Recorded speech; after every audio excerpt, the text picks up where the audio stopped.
परमेश्वर का धन्यवाद करो, जो भला है उसके करना सदा की है। यस, आज हम जानेंगे कि जेड सिक्योरिटी क्या होता है।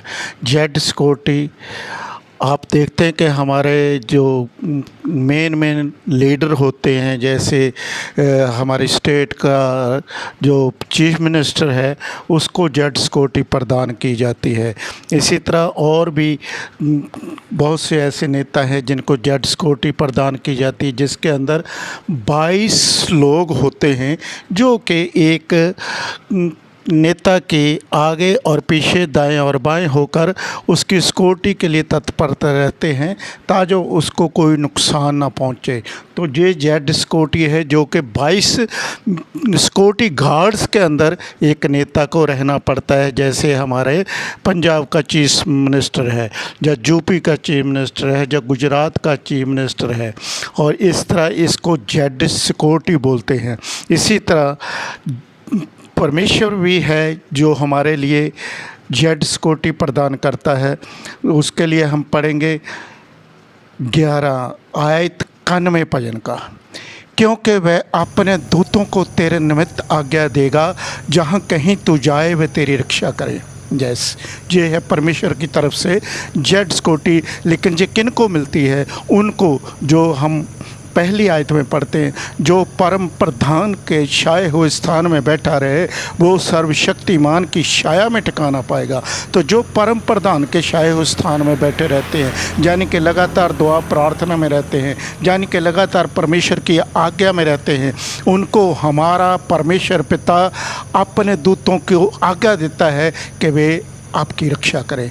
तो ये जो रक्षा है, ये चाहे 2 दूत हो जो चाहे 4 हों, वो उन 22 लोगों से, सिक्योरिटी गार्ड से ज़्यादा बलशाली हैं, ज़्यादा पावरफुल है। क्योंकि 22 जो सिक्योरिटी गार्ड हैं उनको तो दूसरे मारने वाले देख लेते हैं, और उनसे ज़्यादा वो अपनी सामर्थ्य के अनुसार ज़्यादा लोगों को भेज सकते हैं, और उनके हाथों में इनसे ज़्यादा पावरफुल हथियार हो सकते हैं। लेकिन जो हमें परमेश्वर गाइड करता है, जो हमें दूत भेजता है, उनको दुश्मन व्यक्ति देख नहीं सकता, बल्कि वो हमारे आगे पीछे चलते हैं, और दुश्मन के जो हाथों में हथियार होते हैं उनको ये दूत पहले ही जाके उनके हाथों को डाउन कर देते हैं।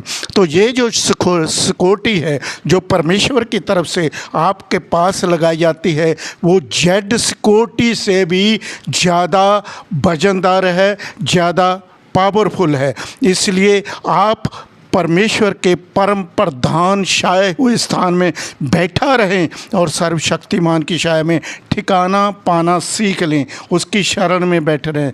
दिन, सवेरे, दोपहर, शाम, जब चाहे आप परमेश्वर की शरण में आ सकते हैं, और जब चाहे आप उसके लिए विनती प्रार्थना कर सकते हैं, ताजो परमेश्वर पिता अपना वादा पूरा करे और वह अपने दूतों को आपकी जेड सिक्योरिटी लगाने के लिए स्वर्ग से भेज दे। और इस जेड सिक्योरिटी को दुनिया की कोई भी तोप, दुनिया का कोई भी टैंक, दुनिया की कोई भी मिसाइल भेद नहीं सकती। तो ये सिक्योरिटी आपको चाहिए, मुझे चाहिए। तो आइए इस जेड सिक्योरिटी के अंदर आ जाएं, जो कि परमेश्वर पिता आपको प्रदान करता है। और फिर उसके बाद में हम देखते हैं कि यशायाह 41 का 10 में साफ लिखा है, मत डर क्योंकि मैं तेरे संग हूँ, इधर उधर मत ताक क्योंकि मैं तेरा परमेश्वर हूँ।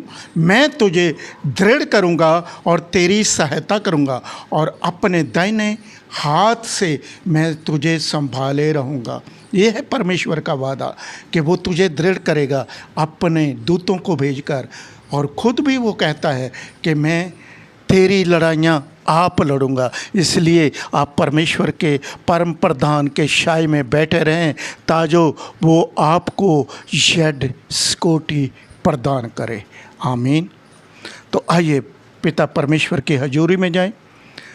यस पिता परमेश्वर, मैं तेरा धन्यवाद करता हूँ तेरे इन प्यारे बेटे और बेटियों के लिए, जिनको खुदावंद आपने अपने पवित्र लहू से खरीदा है परमेश्वर पिता, और खरीदी हुई चीज़ पिता परमेश्वर अब आपकी हो गई है। तो पिता परमेश्वर इन बेटे और बेटियों के ऊपर तू प्रभु परमेश्वर अपने हाथ का बाड़ा बना और अपने दूतों को आज्ञा दे कि जहाँ कहीं भी ये जाएं, तेरे दूत इनके आगे और पीछे चले और तू इनको जेड सिक्योरिटी प्रदान करे। जय पिता, हम आपका धन्यवाद करते हैं, आपका शुक्र करते हैं। प्रभु यीशु मसीह के जिंदा और सामर्थी नाम से इस सिक्योरिटी को मांगते हैं। आमीन, आमीन, आमीन।